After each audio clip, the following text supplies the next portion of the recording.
عليكم ورحمة الله وبركاته، وأهلا بيكم معايا في فيديو جديد من وي. فيديو النهاردة إن شاء الله هشرح فيه معاكم غرزة جديدة. غرزتي اوبن شيل ستيتش، هي غرزة الصدفة المفتوحة.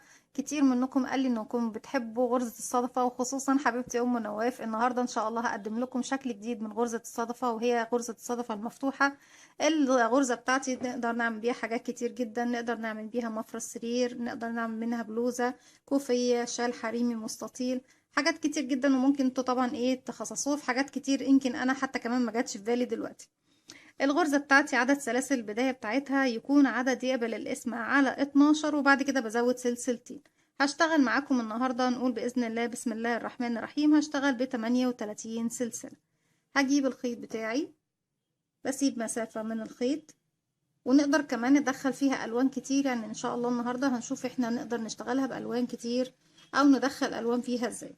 هسيب مسافة من الخيط وهلف الخيط حلقة على الهوا بالشكل ده، وبالإبرة بتاعتي هدخل داخل الحلقة اللي إحنا عملناها. هلف الخيط وأخرج من الحلقة دي. طرف الخيط القصير بشده، بقفل عقدة البداية.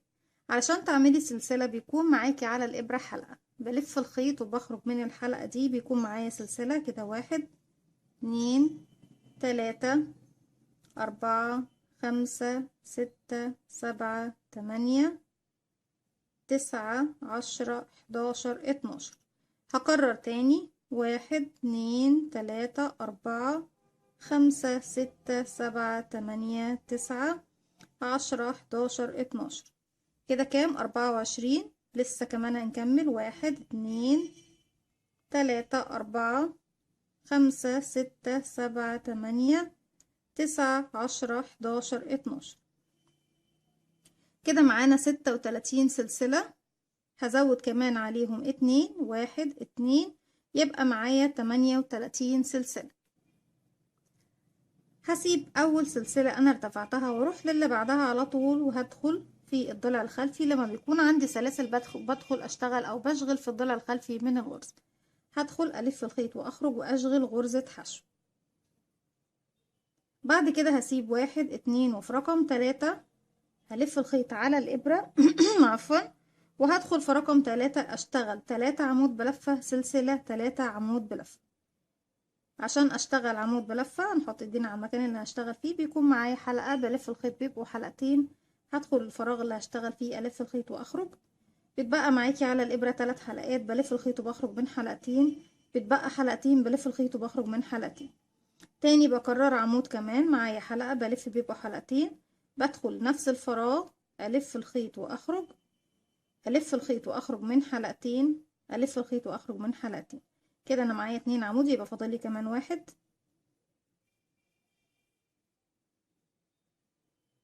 وسلسلة، وارجع تاني في نفس الفراغ 3 عمود بلف. 1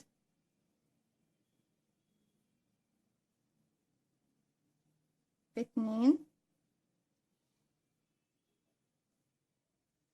3.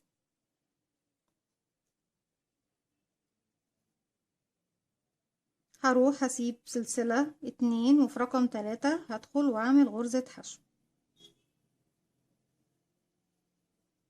هسيب سلسلة 2، وفي رقم 3 هروح أعمل عمود بلفة،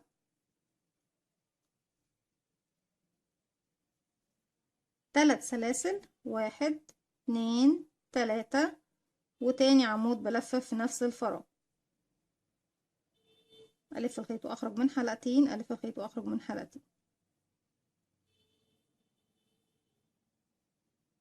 هرجع أسيب سلسلتين، 1 2، وفي رقم 3 هعمل غرزة حشو.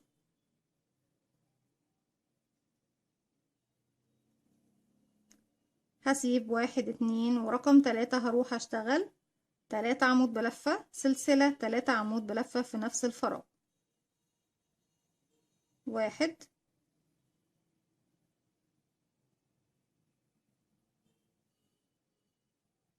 ده شعر دندي كالعادة. 2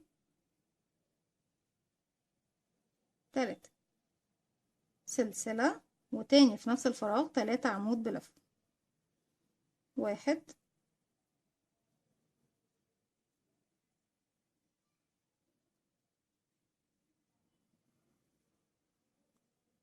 2 في نفس الفراغ 3، وهكذا بقى بكمل. بسيب من بعدها 1 2 وفي رقم 3 هدخل وهعمل غرزة حشو، بلف الخيط وبخرج، بلف الخيط وبخرج من حلقتي تاني. بسيب 1 2 وفي رقم 3 هروح بقى اعمل ايه؟ عمود بلفة 3 سلاسل، عمود بلفة. معي حلقة بلف الخيط بيبقوا حلقتين، بدخل في الفراغ رقم 3 ألف الخيط وأخرج، ألف الخيط وأخرج من حلقتين، ألف الخيط وأخرج من حلقتين. بعد كده 3 سلسلة، 1 2 3، هلف الخيط على الإبرة وهدخل تاني في نفس الفراغ، ألف الخيط وأخرج، ألف الخيط وأخرج من حلقتين، ألف الخيط وأخرج من حلقتين، وهكذا بقى بكمل بنفس الطريقة لغاية نهاية السطر.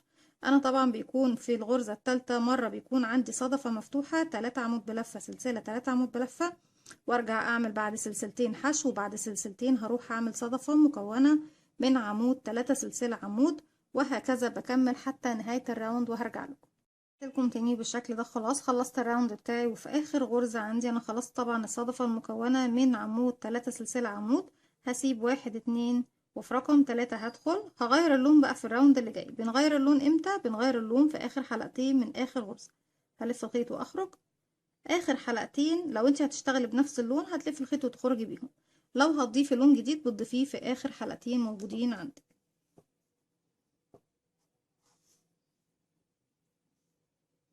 هجيب الخيط الجديد، هلف الخيط بالشكل ده حلقة على الهواء، هدخل داخل الحلقة بتاعتي وهقفلها عقدة.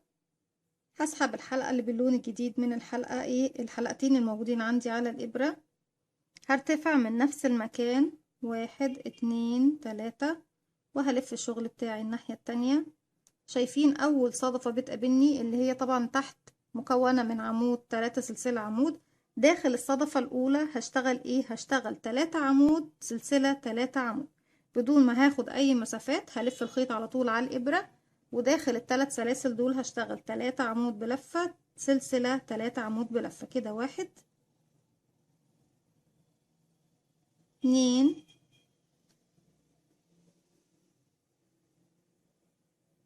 3 سلسلة تاني 3 عمود بلفة 1 2 3. بعد كده هروح على طول للمكان الصدفة التانية اللي جنبيها اللي هي ايه؟ مكان السلسلة الواحدة. بس هنا عندي في الصدفة اللي تحت كانت 3 عمود بلفة سلسلة 3 عمود بلفة. داخل السلسلة دي هلف الخيط على طول وهدخل اشتغل عمود بلفة 3 سلسلة عمود بلفة. بعكس بقى السطر اللي تحت، الف الخيط واخرج، الف الخيط واخرج من حلقتين، الف الخيط واخرج من حلقتين، و3 سلسلة بعد العمود 1 2 3، وتاني في نفس الفراغ هدخل والف الخيط واخرج، هلف الخيط واخرج من حلقتين، هلف الخيط واخرج من حلقتين. هروح هتقابلني ايه؟ الصدفة اللي تحت دي اللي هي كانت مكونة من عمود 3 سلاسل عمود. احنا بقى انا قلت لكم ليه بعكس. ليه انا لما باجي فوق الصدفة اللي كانت عمود 3 سلاسل عمود بخليه فوقيها الصدفة الكبيرة اللي هي كانت تحت ايه؟ 3 عمود سلسلة 3 عمود، وفوق الصدفة الكبيرة عكسنا وخليناها صدفة صغيرة اللي هي عمود 3 سلاسل عمود، وهكذا. هلف الخيط وهنا هروح على طول مباشرة اشتغل الصدفة الكبيرة 3 عمود 1 2 3 وسلسلة، وتاني في نفس الفراغ 1 2 3. مباشرة هروح فين؟ هروح للصدفة اللي تحت. الصدفة اللي تحت ايه؟ 3 عمود سلسلة 3 عمود. هشتغل بقى في نص السلسلة دي عمود 3 سلسلة عمود 1 1 2 3، وتاني في نفس الفراغ 1 عمود، وهكذا بقى هكمل الراوند بتاعي بنفس الطريقة وهرجع لكم. وبكده بكون خلاص خلصت الراوند بتاعي زي ما احنا شايفين. وصلت للمكان اللي انا عملت فيه صدفة صغيرة فوق الصدفة الكبيرة اللي تحت. هروح بقى ايه لأول مكان عندي هنا، مكان غرزة الحشو اللي تحت دي، هشغل فوقيها غرزة عمود بلفة واحد بالشكل ده. ألف الخيط وأخرج من حلقتين، ألف الخيط وأخرج ايه من حلقتين، بس أنا هغير اللون، فإذا هسيب آخر حلقتين معايا. العمود بلفة زيه بالظبط زي الثلاث سلاسل اللي في بداية الراوند، لازم يكون هنا زي هنا بالظبط. هجيب الخيط الجديد وهسحبه من الحلقتين الموجودين معايا على الإبرة. هرتفع 1 2 3، هلف الشغل بتاعي الناحية التانية. دلوقتي هيقابلني ايه في الصدفة بتاعتي؟ الصدفة الصغيرة. طالما قابلتني الصدفة الصغيرة بشتغل فوقيها صدفة كبيرة، والصدفة الكبيرة بشتغل فوقيها صدفة صغيرة. دلوقتي الصدفة الكبيرة بتكون مكونة من ايه؟ من 3 عمود بلفة، سلسلة 3 عمود بلفة. ما باخدش اي مسافات بعد الثلاث سلاسل، بلف الخيط على طول وبروح مباشرة فوق الثلاث سلاسل دول واشتغل 3 عمود بلفة. عفوا طبعا صوتي صعب شوية النهاردة، سامحوني. 3 عمود بلفة كده. اول واحد، واحد،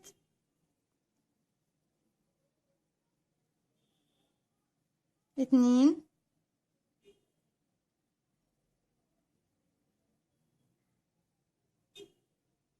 تلاتة، وسلسلة واحدة وارجع تاني في نفس الفراغ. واحد،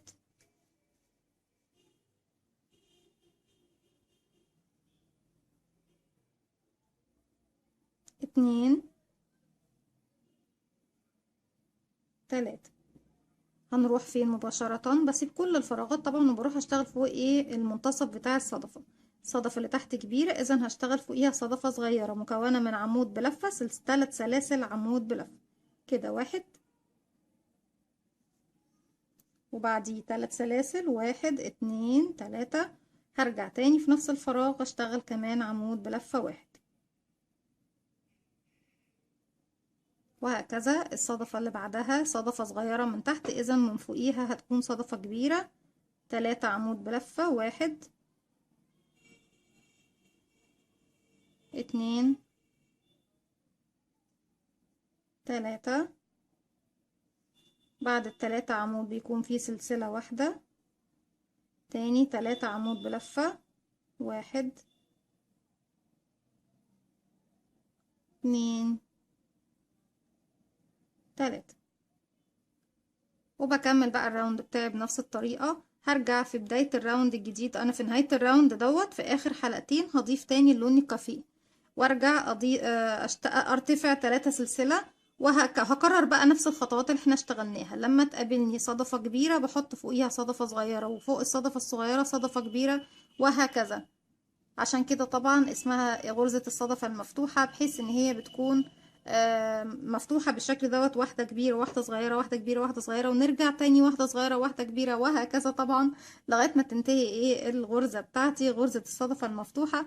دي كانت فكرتي النهاردة او غرزتي النهاردة. اتمنى يا رب ان هي تنول اعجابكم. لو عجبكم الفيديو اعملوا لي لايك وشير وسبسكرايب، واستنوني في فيديو جديد. مين